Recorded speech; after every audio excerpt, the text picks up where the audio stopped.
Finance Minister Enoch Godongwana is expected to outline government's plans to reduce the budget deficit and stabilise public debt when he delivers his budget speech in Cape Town tomorrow. Well, to look into the Finance Minister's budget speech, let's now speak to Economist Kevin Lings. Kevin, a very good afternoon to you and thank you so much for your time. As we get your expectations ahead of the budget speech tomorrow, there are concerns around South Africa's mounting fiscal challenges. Just give us what your expectations are. So you're right, there are a lot of challenges. Obviously, the biggest of that is the fact that we have got a lot of government debt. The debt level sits at around about 75% of GDP. That's exceptionally high. And the problem with that level of debt, obviously, is the interest cost of the debt. The interest cost amounts to roughly 1 billion rand a day. So that is crippling the budget and the flexibility of government to spend money where they really want. So increasing the debt is just not an option. Government has to try and be more disciplined, try and contain the overall debt level. Equally, government can't really increase taxes substantially. Already the household sector is under enormous pressure and struggling with all of the different cost structures. So it's very unlikely that government would be able to increase taxes in a meaningful way. There will be some adjustments to excise duties and kind of the normal tax rates that we see, something like the road accident fund. But in terms of the major taxes, we're not expecting a big change there. So the focus is, can government switch their expenditure and try and use that switch in expenditure to try and grow the economy? And obviously what's needed is infrastructure. There's significant infrastructure backlogs. We know that Transnet, Eskom and other SOEs need a long-term funding program. We know that a lot of the local infrastructure is under enormous pressure. So what we're hoping is that government can streamline their expenditure to divert more of the funds into infrastructure as a way of trying to lift the growth or at least boost the growth over the coming year.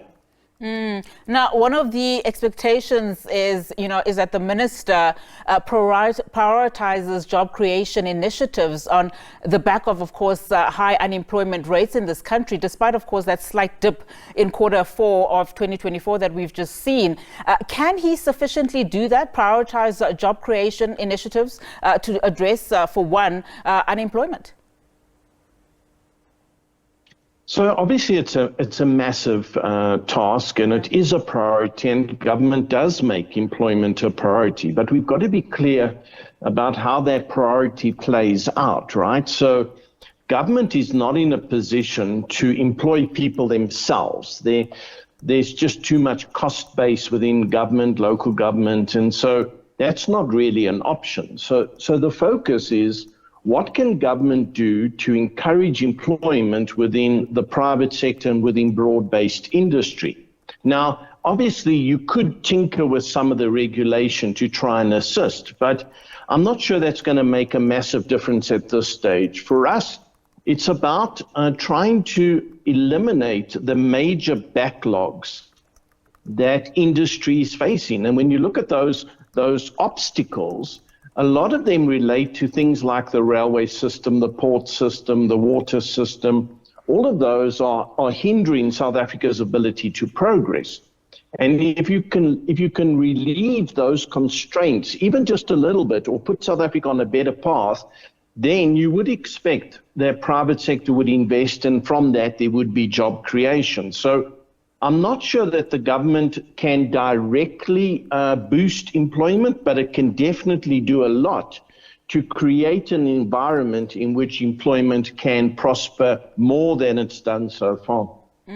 The budget also does come, of course, under the Government of National Unity. It also comes as the country addresses these global trade tensions that we are currently seeing. I mean, how do you think the minister tomorrow should be addressing just some of the concerns, particularly as you look at the concerns around this country's foreign policy?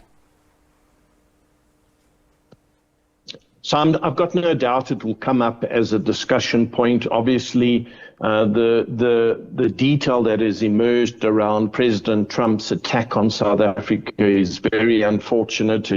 It has done some damage to South Africa in terms of international perception.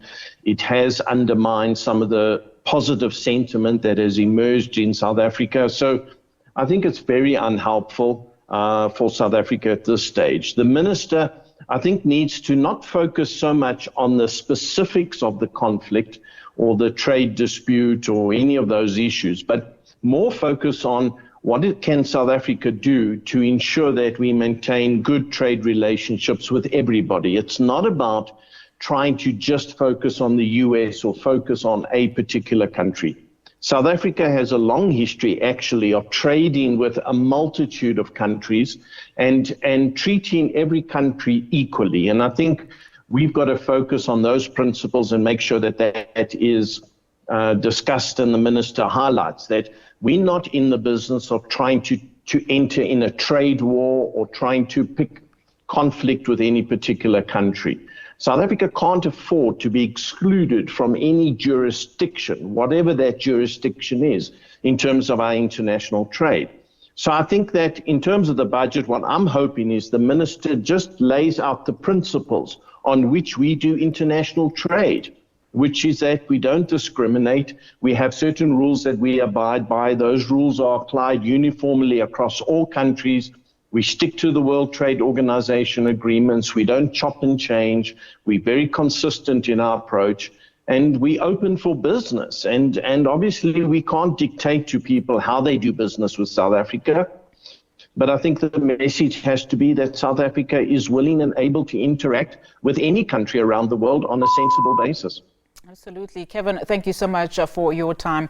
Economist Kevin Lings there, just his expectations, of course, ahead of Finance Minister Enoch Godongwana's budget speech.